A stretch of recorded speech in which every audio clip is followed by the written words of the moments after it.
Welcome back. For more on our top stories and others, please visit our website channelstv.com and youtube.com/channelsweb. You can also watch us on the go on your mobile device. Log on to m.channelstv.com or download the Channels TV app for Android, iOS and Windows phones from their respective stores. Having the Channels TV and Channels 24 app will give you access to news and updates. You also have the eyewitness feature, so you too can be a part of the news. Just install the app, then tap and swipe to reveal the eyewitness menu and follow the instructions to share those pictures, videos or news of happenings around you. The Kwara State Governor Abdul Fattah Ahmed says the state-owned television station, Kwara Television Authority, will meet the NBC deadline for the digital switchover in broadcasting. Governor Ahmed was speaking while inspecting some projects across the state, including those within the station and the rehabilitation of federal government roads.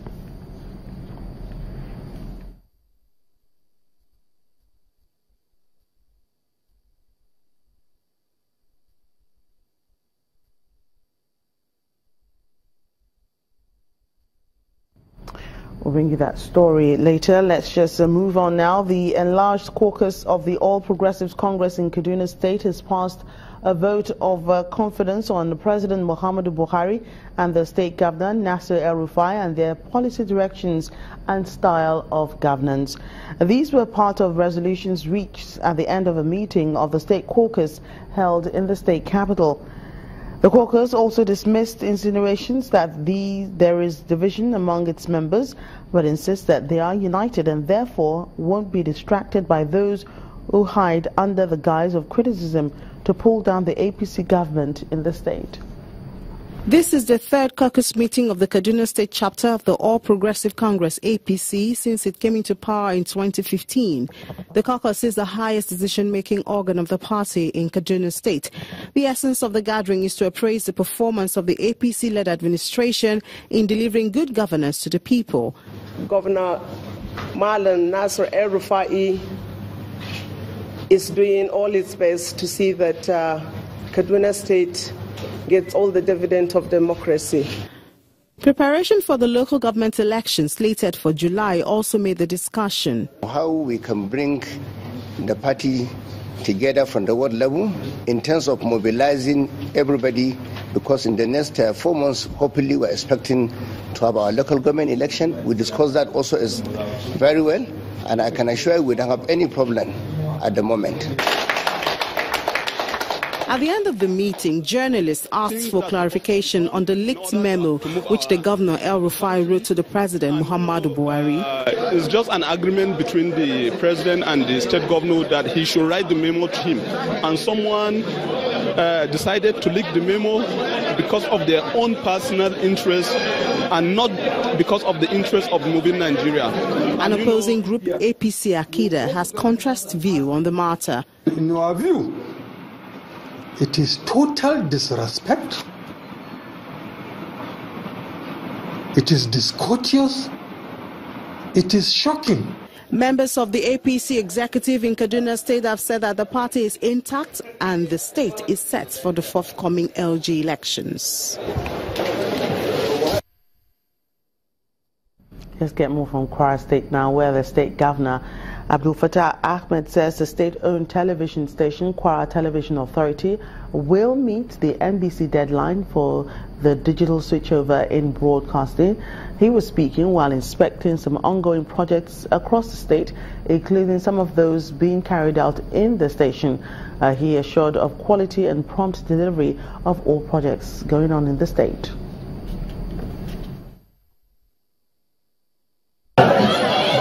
Governor Abdul Fattah Ahmed never hides his administration's commitment to major infrastructural projects that can boost commercial activities across the state and uplift his people. Today, he's in Ilorin East local government area to begin a process that will turn around the fortunes of the ever-busy Kulende, UITH, or Kiose Federal Road and attend to the plight of motorists.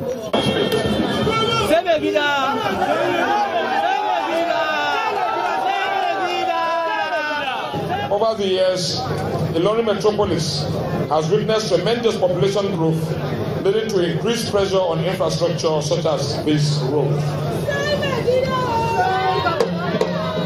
As a government focused on public welfare and safety, therefore, we're left with no option than to dualize this road to ameliorate the hardship faced by road users, often at high social and economic costs. Let me assure you, therefore, that the social and economic activities along this road will be enhanced and traffic-related hardship eliminated when the dualization project is completed. He also gives an assurance to owners of property who will be affected by the project that they will be compensated appropriately. At the state-owned television authority, the sole administrator, Mr. Muhyiddin Akorede, takes Governor Ahmed round ongoing renovation works there. The state governor tells the press why the upgrade of the state media house is necessary ahead of the digital switchover deadline. We recognize the fact that information dissemination is very critical to governance, and people require to get the right information at the right time. So getting the environment that will make information dissemination enabling is what prompted us into ensuring that we got this place into the right position through the right funding and ensuring that it meets current needs in the media industry. The governor and his team also inspected works at the shopping complex along Fate Basin Road and the new office complex of Kwara Harmony Holdings, where he showed satisfaction with the quality of work done.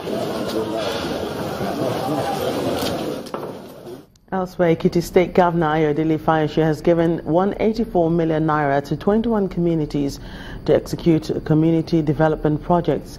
Addressing representatives of the communities, Governor Fayose explained that the idea behind the initiative is to give the communities a sense of ownership of governance. He charged them to ensure that the projects are executed for the benefit of all.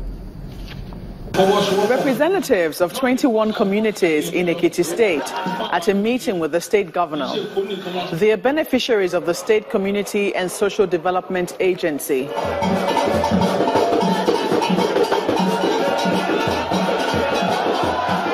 The state government evolved an initiative to involve communities in grassroots development.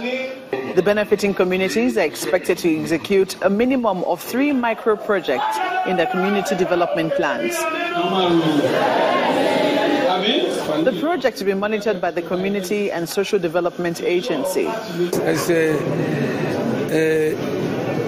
mechanism put in place to be able to check what they are doing, to make sure that they comply with what they asked, what they told us they would do, and costing. And because it's a community project, it's easy to monitor because everybody will be interested. One after the other, the benefiting communities step forward to collect their checks. Some of the benefiting communities include Ijuri, Agbangudu, Temidire, and Ipao. On behalf of the Ironi community in Ilawe Ekiti, I want to express gratitude to the governor for finding time to present this check to us today, and we will not disappoint him. So far, 60 communities have been reached, and the government is hoping to reach 132 communities in all. When we come back on the program, the Delta State Governor woos new investors. We'll give you details of that story and others in a moment. Please stay with us.